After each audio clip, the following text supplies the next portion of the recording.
What's up guys, my name is Lauren and welcome back to my channel, and today we are going to talk about different philosophies of money, specifically the FIRE movement and the book Die with Zero, because these are kind of two not exactly opposite but very different ways to look at money, and I've been thinking about them a lot lately and wanted to share with you my thoughts and see what you think. So when we started paying off debt 5 years ago, I got very interested in the FIRE movement. I was watching a lot of content about budgeting and debt payoff, and that eventually led me to people talking about financial independence, retire early, which is what FIRE stands for. And I got very interested in this because I was in a job that I hated and was like, sign me up. I want to spend as little as possible, get into the best financial position possible in the shortest number of years possible, and then just live my life.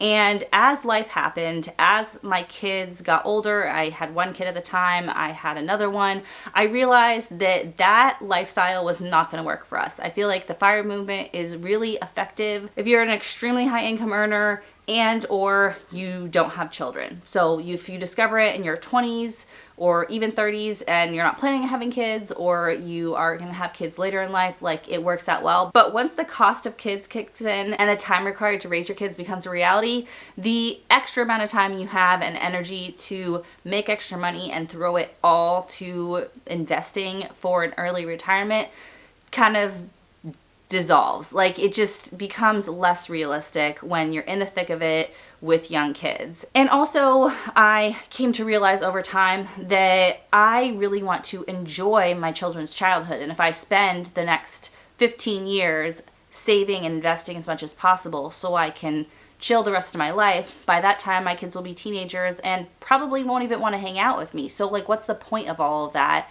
in saving money while my kids are young and want to spend time with me, only to have a lot of money and a lot of time at the point where they're ready to start living their own lives. So over time, I kind of moved away from the FIRE movement. And one of you mentioned to me the book Die with Zero recently, and not that recently, it was probably like 6 months, maybe a year ago at this point. And I eventually got around to reading it over the summer, and I thought it was really interesting. I just want to preface that this is a book for people who are middle to upper middle class or higher. Like, this is not a book about retiring with zero. This is a book about dying with zero. So this book assumes that you are saving enough to retire.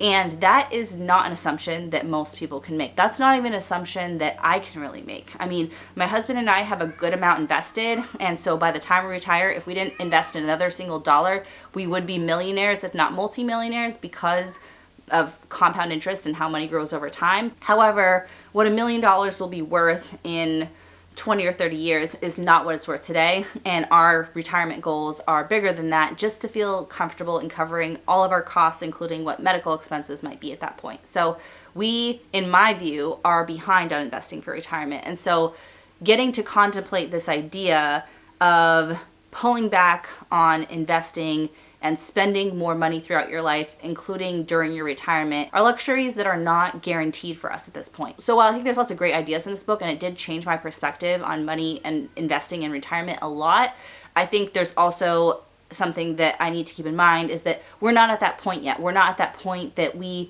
can necessarily pull back. But if you're at the point where you're coast FIRE, like you have enough saved and invested that if you didn't save anything else for retirement, you will have plenty to live off of in your old age, then this is definitely a book I recommend reading, because it will help you gain perspective on how to maximize your money. So the whole point of the book is how to maximize the most value out of your money, and not just in a dollar sense, how to like have the most money at the end of your life, but how to maximize the most enjoyment out of your money. So they talk a lot about like this optimal amount of like saving and spending, where most people save, and then by the time they're ready to spend, they're too old to enjoy it. They're too old to take that 3-week trip to Europe. They're too old to go skydiving, or like whatever the thing is that people are interested in doing and saving up for this dream goal in retirement. They end up saving too much for too long, and then don't spend a lot, because the amount of money you can enjoy and spend as you get older gets less. Like an 80-year-old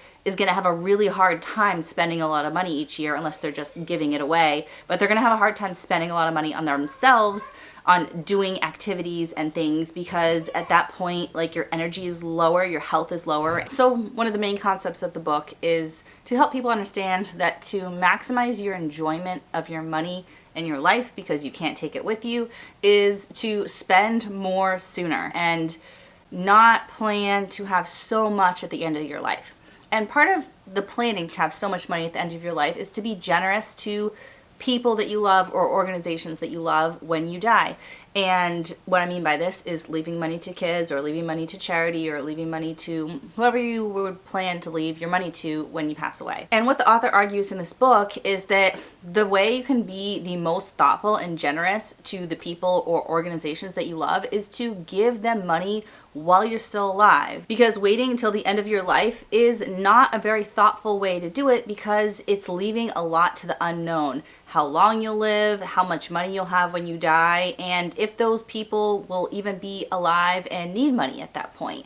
I mean, just think about yourself. If you are like me and you are a young person trying to build their life and save up and pay for expensive things like a house or a wedding or a car or children, then that money that you could inherit from somebody would probably benefit you a lot more right now in your life, in your 20s or 30s or 40s, than it would in your 50s, 60s, or 70s. Like for me personally, I'm not planning my life around receiving an inheritance in a random amount in a random point in time in the future. Like I'm not planning my retirement around receiving a certain dollar amount from my parents or my in-laws at age 60 or 70. Like at that point, if there's anything that comes through, that is going to be passed on to my kids, because I am not going to rely on an unknown as part of my retirement plan. Well, conversely, if somebody told me, hey, I have $100,000 set aside for you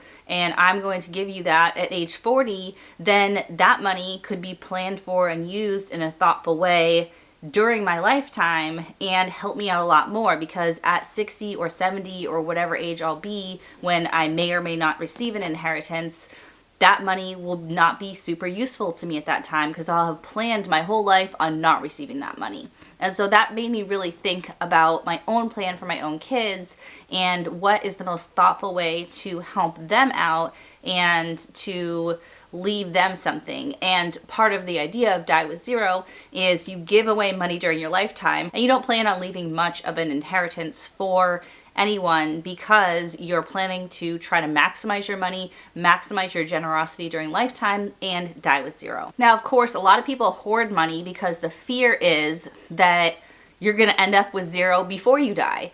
And so part of the book is working through that irrational fear and showing the numbers of how many people who have enough at retirement end up digging into that money and dying with zero, running out of money before they die, or even digging into the principle of their retirement at all. Like a lot of people who have enough saved for retirement, again, this is a book for people in a position of privilege, right? That you have saved enough to retire comfortably and you're not digging into your money much in retirement, and not like you have plenty of money to retire on. So people who have saved plenty of money to retire a lot of times live off Social Security or pension, which doesn't exist that much anymore, but Social Security and just the dividends and interest that their money is creating each year, and not really even digging into the principal. So if you have a few $1,000,000 or $5 million saved up, a lot of people end up with more money than they originally retired with, which, if you think about it, is like totally contrary to what you're supposed to do. You're supposed to save up money and then spend it down throughout your old age and enjoy it. And people are very afraid to touch that money. And as you get older, it gets harder to spend it. So then you spend less and it starts growing more. And this is really not, again, an optimal way to use your money, because you're working so hard for so many years for this future benefit of the money, and then you never receive that benefit yourself, or the people that you love don't receive it till much later in life when it's not as useful to them. Sure, there's the off chance that one of your kids ends up really screwing up financially and really needs that inheritance, but again, it's not something they're going to know about until they are at the point where they're like, well, if I don't receive this, I'm totally screwed, and then luckily it comes through, but they're spending their whole life not knowing if or when that money's coming. So one of the things the author talks about is that if you wait till you die for your children to inherit money, you're leaving the outcome to chance. And he calls it the 3 R's, giving random amounts of money at random time to random people, because you're not quite sure how much they'll get. Like, as a former estate planning attorney, I know how people usually set up their estate plans, and they do a percentage. They don't usually do a dollar amount. And so if you do a percentage, you say, okay, I have 3 kids, so I give a third of my estate to each of my 3 kids. Then whatever's left, you divide that by 3, and that's what they get. It's not a guarantee of a specific dollar amount. So if you have $3 million, they're each getting $1 million. I mean, we're simplifying things and not taking into account potential taxes or fees or whatever. But for simplicity purpose, if you have $3 million, they each get $1 million. But if you end up only having $1 million, then they each get $333,000. So it's leaving a random amount of money at a random time, because you don't know when you're going to die. And so you could live to 65 or you could live to 95. That's a 30-year difference. That's a big difference in when somebody would get that money and what the benefit of that money would be at that point in their life. And to random people, meaning sometimes your kids don't outlive you. And so, like, would it be more helpful for them to have had that money younger to enjoy and know that they're getting it while they're alive? Or maybe you, in a worst case scenario, outlive your kid or outlive someone who you were planning to help out, and they never end up getting that help. And what was the point of all that? Similarly, if you plan to give money to charity, that charity could benefit more from the money today than they could 20 years from now. So why make the charity wait that long, and why wait to just give it to them when you die than giving more and being generous more while you're alive? So again, the ability to be generous while you're alive is contingent on the fact that you have saved enough money to comfortably retire, to safely retire. But I think one of the parts that hit me the most about this is thinking about leaving an inheritance for my kids and how much we need to save up for retirement in order to leave that inheritance. And I talked about this in a video a while ago of like how much we want to save to retire. And part of that, I was saying I want a certain amount of money to be able to give my kids money for like a down payment or college or wedding, stuff like that. And obviously that is not stuff that I would give them in inheritance after I die. That's stuff I would give them during life. So I was already kind of thinking on that track of I'd like to set aside like certain amounts throughout their life to help them while they're alive. That would be really nice if I could come to them at whatever age we decide is appropriate, because I don't know how my kids are going to be as adults, but come to them at certain ages and say, hey, like, we have $100,000 set aside for a wedding, a honeymoon, and a down payment. And you can allocate that as you want. This is your life and your decision of how you want to spend the money, but here's a definitive amount of how much you're getting, and that's it. And you can decide when and where that's spent. Or say at age, whatever, 25, we're going to give you this much money. And then when you're ready to buy a house, we have this much money. And like, have it be very specific so they can plan their lives and plan for what they need to do themselves versus what we're able to give them. And that way, like, it can help them out in their own planning of their own future and not plan to leave them as much when we die. And part of the peace of mind I will need to have to be able to follow through with this plan and not plan to leave them a big chunk of money when I die or when my husband and I die, is to help them learn how to invest and save and budget and be good with their own money from a very young age. So one of the ways I was thinking to be generous during lifetime and help them out is to teach them about a Roth IRA when they get their first job, and offer to match every dollar that they make into a Roth IRA. Or say, okay, if you put aside X amount of dollars into your Roth IRA out of your paycheck, I'll match it. Or something where I can match into a retirement account that if they start investing at 18, that will grow into $1 million by the time they retire. That money they put in their teens and early 20s will grow into a massive amount by the time they retire. So me teaching them and me matching back at an age when they're young and have 40 years for the money to compound, 50 years for the money to compound, is a type of generous I can be that will help them have a secure retirement. So I don't need to leave them so much money as an inheritance for them to have a secure retirement in case they haven't saved properly, like helping them learn how to save properly. Because if somebody had explained to me the importance of compound interest and the option to open a Roth IRA when I got my first job, like, my financial life would be totally different than it is now. And I would love to be able to give that gift to my kids and teach them the importance of that from a young age. I'll quote something from the book. It's basically saying, like, one of the key takeaways is striking the right balance between spending on the present and only on what you value, and saving smartly for the future. And so unlike the FIRE movement, where it's like save everything now and then spend later, it's having a more balanced approach where you work for a longer period of time, you save along the way, but you also spend a lot more along the way.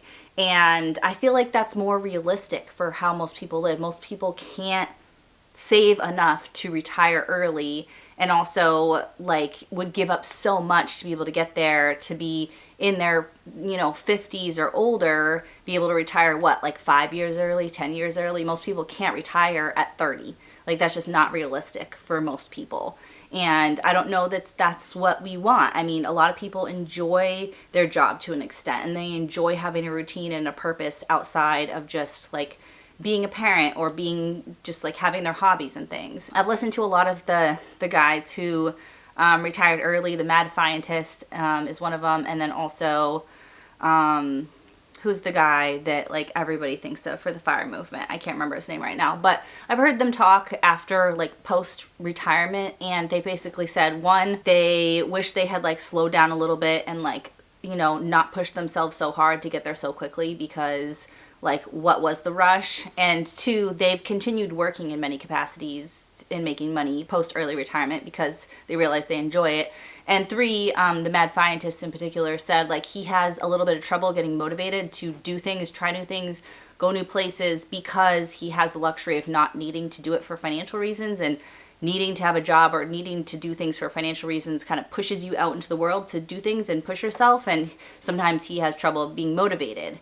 And he's in his 40s and he's got so many years ahead of him. So while everyone's going to have like different values and different life circumstances that lead them to choose one path or another for how they manage their money, I think overall just, being consistent with managing your money properly through a budget, not spending on things that are frivolous and you don't value, making sure you're paying off your debt as quickly as possible while also investing for your future, especially paying off your high interest debt. And we get to a place that we can start enjoying spending money along the way on our kids, on our loved ones, being generous, and having more of a balance in how we spend our money, and not planning to have this big pile of money at the end of our lives that we can't enjoy and our loved ones can't really maximize the benefit from either. So those are my takes on the FIRE movement versus like kind of the die with zero philosophy. Let me know in the comments, like, have you read up on these topics? Have you read Die with Zero? If you haven't, I highly recommend reading it. I think it's a really interesting perspective if you've been stuck in the financial independence, retire early world. It really like kind of shifted my mindset as to what's important and how to maximize my happiness through the use of my money. So comment below and let me know what you think. If you like this video, as always, give a big thumbs up. And if you want to see more from me, hit that subscribe button, and I'll see you guys soon in the next one. Bye. Mom, we won't look at the camera. I know. I'm not going to look at the camera. Okay, you don't have to look at the camera. Yeah, Dad? I'll be done really soon. Okay. So go play in the basement, and then I'll let you know when I'm done. Guess what? We're not going to really play in the basement. We're going to have lunch. Why'd you move it that? Because I wanted to have nice decorations in my background for the video. The channel will say, wow, those decorations are cool. That's exactly That's right, right. sweetie. So now they can see them.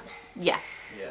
I thought they would like them. Okay, you can do your video now. Thank you, babe. Yeah. Bye. Don't say bye. You're still here. Well, you're leaving, so I was saying bye to you. I really wish I had yellow and green dots on my socks. Well, maybe we'll find you some socks like that. We need to wash our hands after we play outside. Okay, go wash your hands.